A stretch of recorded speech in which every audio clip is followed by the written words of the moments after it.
Los ánimos del país no podían estar más bajos, pues México acababa de sufrir la invasión estadounidense, y tras el Tratado de Rendición de Guadalupe Hidalgo, fue obligado a ceder más de la mitad de su territorio a los Estados Unidos. El descontento ocasionó guerra y levantamientos en todo el territorio. En el país imperaba el caos, y para contenerlo, el gobierno de entonces solo pudo hacer una cosa.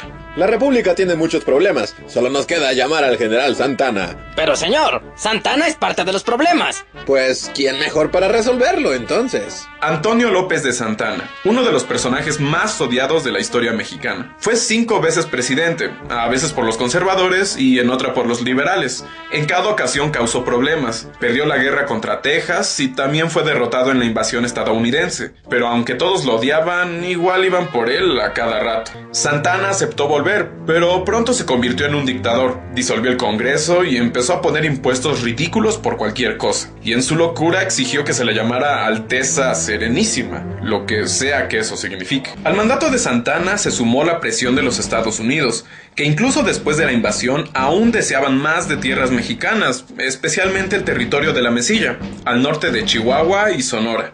En realidad no se trataba de un territorio tan importante, pero el hecho de que el mismo hombre que perdió la guerra contra los Estados Unidos se tomara la libertad de vender aún más tierras sin consultarlo enojó a todos. Además de que el dinero no sirvió para nada.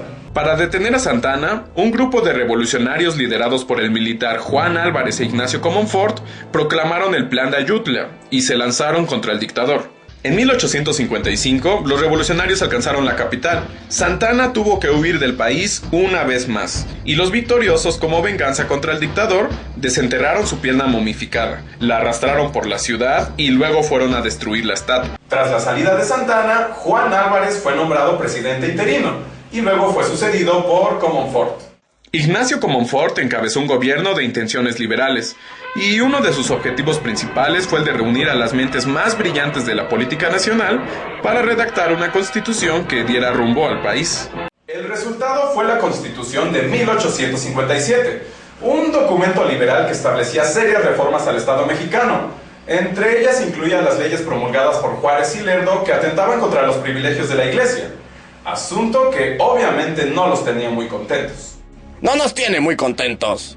La Constitución causó muchos conflictos entre las facciones liberales y conservadoras en el gobierno de Comonfort. Fue ahí donde Juárez empezó a ganar renombre como uno de los más poderosos defensores de las ideas liberales. La Constitución fue muy polémica y sirvió para llevar al punto más álgido el enfrentamiento entre los grupos políticos más poderosos del país, los liberales y los conservadores. Las revueltas conservadoras tenían muy preocupado a Comonfort, especialmente cuando salió el plan de Tacubaya del general Félix Zuluaga, que pedía la caída del gobierno en turno y desconocía la Constitución.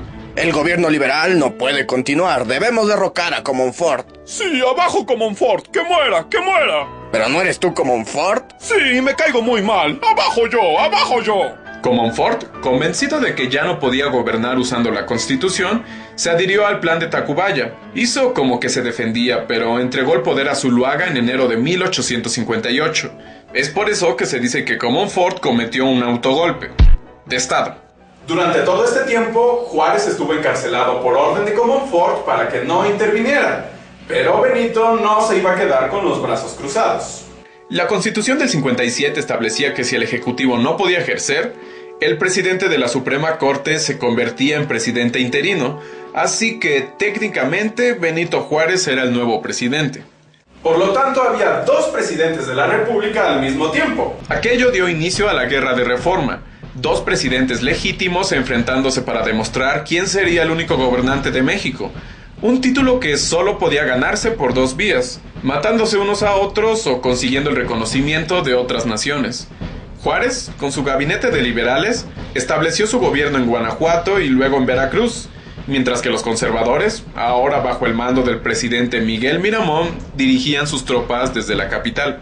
La guerra se convirtió en una carrera diplomática. Los liberales luchaban por el apoyo de los Estados Unidos y los conservadores por el de las potencias europeas. Y no solo era una cuestión de relaciones exteriores, ambos gobiernos necesitaban del apoyo de los extranjeros para pedir préstamos, pues las arcas de la nación estaban vacías. Finalmente Juárez, con el cuestionable apoyo de los Estados Unidos, derrotó a las fuerzas conservadoras y retomó el poder en 1861. Restauró la Constitución e instauró su más grande obra, las leyes de reforma, que incluía la separación de la Iglesia y el Estado, la creación del registro y matrimonio civil y la secularización de los bienes del clero.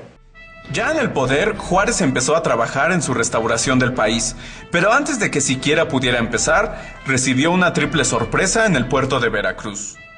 ¡Sorpresa! ¿Es usted el presidente? Sí, el único. ¿No era Monsieur Miramón? No, yo soy el presidente ahora. Pues felicidades, ahora páguenos. ¿Qué? Como presidente, Juárez tuvo que enfrentar las deudas económicas asumidas tanto por liberales como por conservadores. Cansados de esperar que México pagara, Francia, España e Inglaterra llegaron a Veracruz para exigir su dinero bajo amenaza de invasión. Sin embargo, antes de que pasara a mayores, Juárez convenció a España e Inglaterra de que les pagaría luego y regresaron a Europa. Pero Francia tenía otras intenciones. En aquellos años, el emperador de Francia, Napoleón III, veía con recelo el crecimiento de los Estados Unidos como potencia y deseaba tener presencia en América para frenar su avance. La deuda mexicana representaba una excusa perfecta para intervenir.